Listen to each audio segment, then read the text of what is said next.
Hi, I'm Derek Highsmith. San Francisco's municipal railway is considering dozens of service cuts and changes due to a $128 million deficit. At the same time, the agency is pushing full steam ahead on a $1.58 billion subway to Chinatown.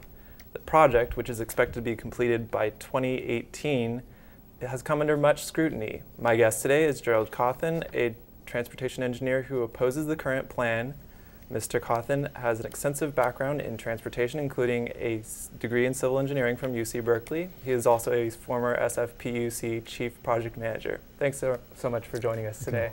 Now tell me, what's wrong with this project? Well, before I get to that, I'd like to just say a little bit about the need, because it is absolutely true that the service today along that corridor, which goes 4th Street and Stockton Street and into North Beach through Chinatown, is not very good. Anybody who rides a number 30 bus or a number 45 bus knows just how crowded those buses are. They're not particularly reliable and they move very slowly. So something has to be done.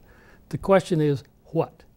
I want to talk about the flaws of this approach, this central subway approach. Maybe I should start by giving the result of those flaws. They're projecting that by the year 2030, only 18,400 additional riders will ride the subway. And to put that in context, the number 30 Geary line carries over 50,000 riders a day. But even the 18,400 is primarily due to the development that they expect to attract along that corridor, not only on 3rd Street, but also 4th and even into Chinatown. There are plans behind the scenes for developing much more dense populations and job centers in that area. So there's not much coming, and the reason for that, there's several reasons. One is that the trip times are actually longer for most riders on the subway. By the time you take into account the additional walking up and down to the deep subway and the additional waiting for the streetcars and the additional time in transferring, longer times than with the buses today. So that's certainly deterring a lot of people from using it, or will deter them from using it. Another one is there's no connection to Market Street.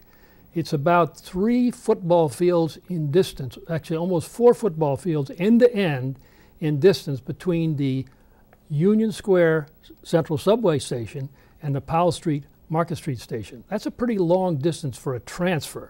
So if you're coming from the southern part of the city, you're going to be carried on the Central Subway past Market Street. Then you're going to have to double back to reach Market Street or the Powell Street Station. And finally, there's one other huge flaw, and that is that despite this huge cost, which is $1.8 billion and climbing, as you said, Derek, there is the future operating and maintenance effect on Muni. And this, they started out in the draft environmental impact statement saying it was going to save Muni $22.8 million a year, $22.8 million a year. I challenged that in November of 2007. The final came out with a saving of only $3.18 million a year. So it dropped $20 million a year between the draft final and the final. I believe that we feel that when all the dust settles, that because of the expensive subway operation and all the buses that have to stay upstairs, the two together are almost bound to substantially increase the Muni's annual deficit, which is the point you started with, that it's already in trouble. And this is going to add to that operating and maintenance problem. So let's talk about that. Is this route replacing service, or is it adding service? And if so, are we spending $1.58 billion to add another line while Muni is planning on cutting lines, cutting service hours? This is not replacing service, but it is going to cause some people who happen to live in the southern part of Chinatown, between the north end of the Stockton Street tunnel and about Pacific Avenue, they will be able to walk to the Washington Street station and catch the subway down to Union Square, which is only about, I think it's about a half a mile, or to the Caltrain Center at 4th and King.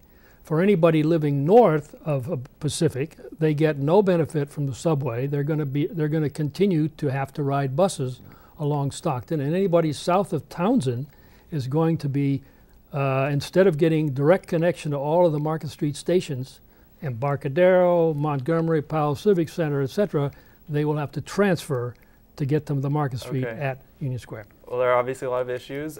There's a meeting that's going to take place May 8th at 5 p.m. located at 708 Montgomery Street. Thanks very much for joining us. I'm Derek Highsmith. We'll be right back.